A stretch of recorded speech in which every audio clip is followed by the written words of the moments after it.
Bloomberg survey of 26 economists examined policy outlook to CSU and Free Democrats' best for economy. Third most likely. 3 of the 4 most likely German governing coalitions in coming elections will produce suboptimal economic results, according to a Bloomberg survey of economists. Conversely, the coalition that's seen as the best for jobs, growth, trade and taxes ranks only third in combined voter support in polling ahead of the vote on September 24. One common element: the 3 top scenarios all feature Angela Merkel as chancellor. But the Economist survey shows that, even in an election that Merkel's party has a high probability of winning, policy can vary greatly depending on her partners. Do not underestimate the German elections and do not call them boring, cautioned Carsten Brzezinski, chief economist at ING-Diba AG in Frankfurt, in responding to the survey. He said he sees a lot more at stake than just Germany's economic policy. Ms. Merkel's choice of coalition partner will determine the future of the Eurozone. In the survey, 26 economists, 18 of them in Germany, were asked to rank each of 4 proposed coalitions by how effective they would be at achieving 10 important policy outcomes. The resulting weighted and normalized scores provide a sense of where different coalitions' priorities will be. The configuration that would most easily command a majority in the Bundestag, Germany's parliament, is a continuation of the existing so-called Grand Coalition between Merkel's Christian Democratic Union/Christian Social Union Alliance and the rival Social Democratic Party. Grand Coalition versus Jamaica Coalition, also polling as a potential parliamentary majority, though unprecedented as a national government, is a CDU/CSU alignment with its traditional Free Democrat partners and the environmentalist Green Party. Germans call this the Jamaica Coalition, based on the respective parties' black, yellow and green colors. Neither takes the top score on any of the policy outcomes in the survey. Still, the Grand Coalition scored several points higher than the Jamaica Coalition on their respective abilities to boost growth, jobs, wages and exports.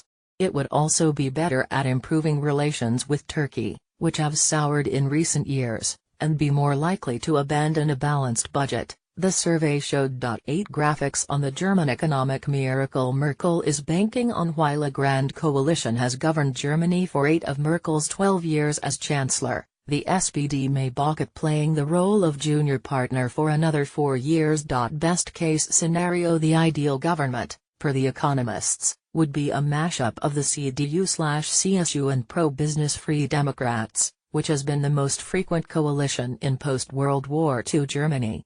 This pairing received top marks in terms of its potential to generate economic growth, help create new jobs and bolster exports and trade, as well as lower the country's tax burden. The catch: current projections give this configuration a roughly 49% seat share in the Bundestag, just shy of a governing majority.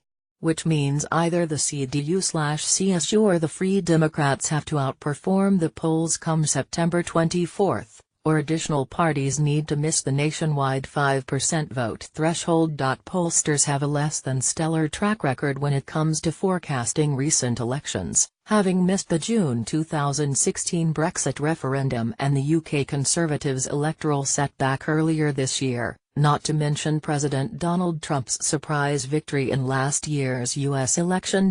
German polling, which has consistently put Merkel's bloc ahead since the spring, has had no such disasters. Still, anything is possible.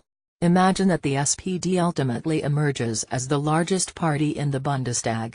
In that scenario, party leader Martin Schulz is expected to sound out the Greens and the Left Party for a possible coalition. According to Bloomberg's survey, it would lead the pack in terms of increasing worker wages, loosening the government purse strings and maintaining a relatively open immigration system.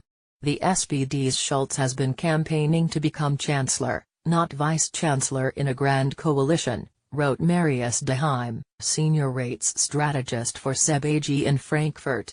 The SPD would thus only join forces with the CDU/CSU in the very unlikely event of a political stalemate and risk of right-wing populists entering into government.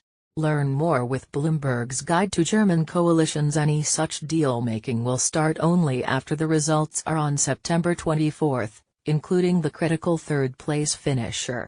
That's when Germany's political leaders start exploring who will govern Europe's biggest economy, and which policy agenda will carry the day.